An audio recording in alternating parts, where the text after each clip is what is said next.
You're listening to A Chapter a Day, a daily podcast. The Bible comes alive as we read a chapter out loud each day. Hello. Um, it's time for a chapter day. Today we're reading John chapter 18, and it says, when he had finished praying, Jesus left with his disciples and crossed the Kidron Valley.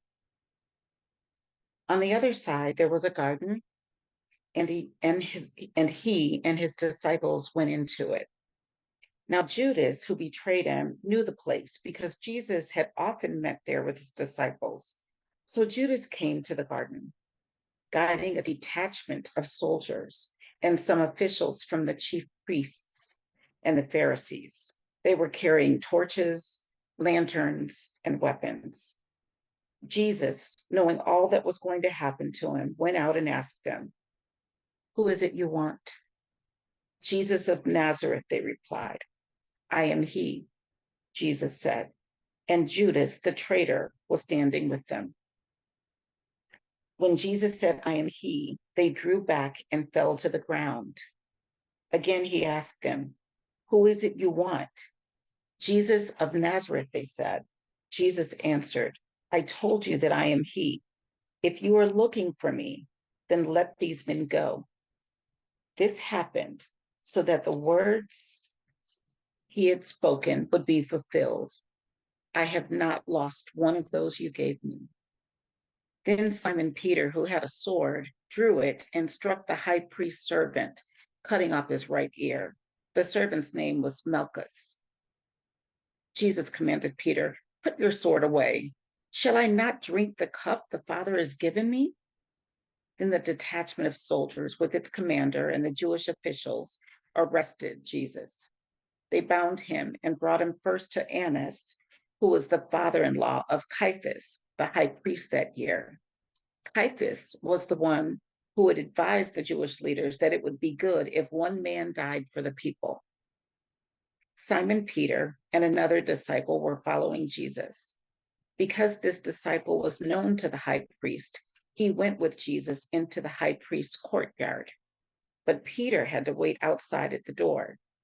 The other disciple, who was known to the high priest, came back, spoke to the servant girl on duty there, and brought Peter in. "You aren't one of this man's disciples, too, are you?" she asked Peter.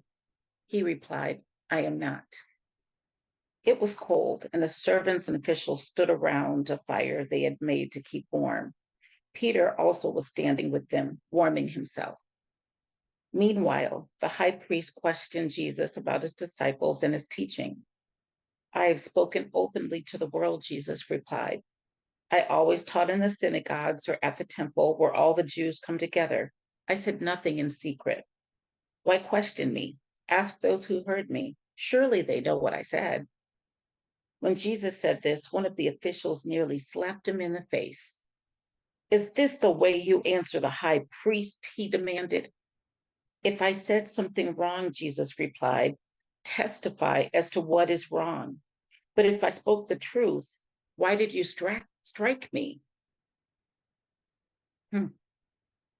So it sounded like, if you read it in King James, verse 22 of chapter 18, "And when he had thus spoken, one of the officers which stood by struck Jesus with the palm of his hand."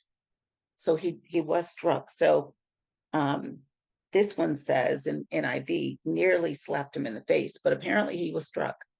So he said, "Why did you strike me?" Then Annas sent him bound to Caiaphas, the high priest.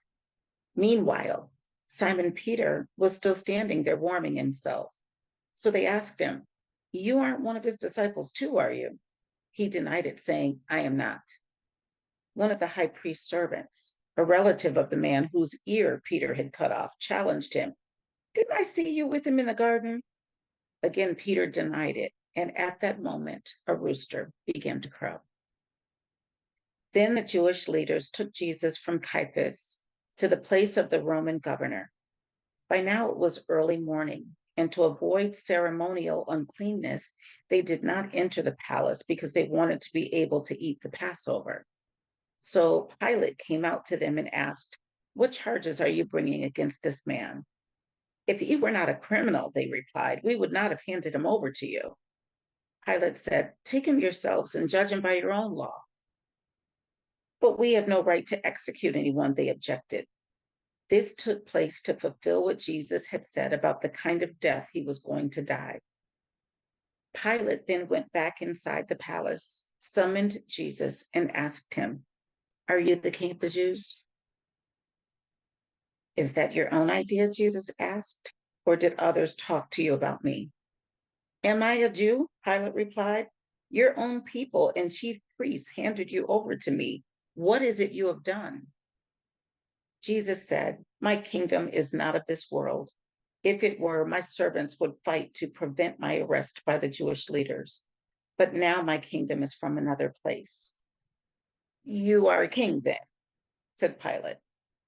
Jesus answered, you say that I am a king. In fact, the reason I was born and came into the world is to testify to the truth. Everyone on the side of truth listens to me. What is truth? Retorted Pilate. With this, he went out again to the Jews gathered there and said, I find no basis for a charge against him, but it is your custom for me to release to you one prisoner at the time of the Passover. Do you want me to release the king of the Jews? They shouted back, no, not him. Give us Barabbas. Now, Barabbas had taken part in an uprising. And it says in King James Version, now Barabbas was a robber. And that is the end of chapter 18 of John. See you tomorrow.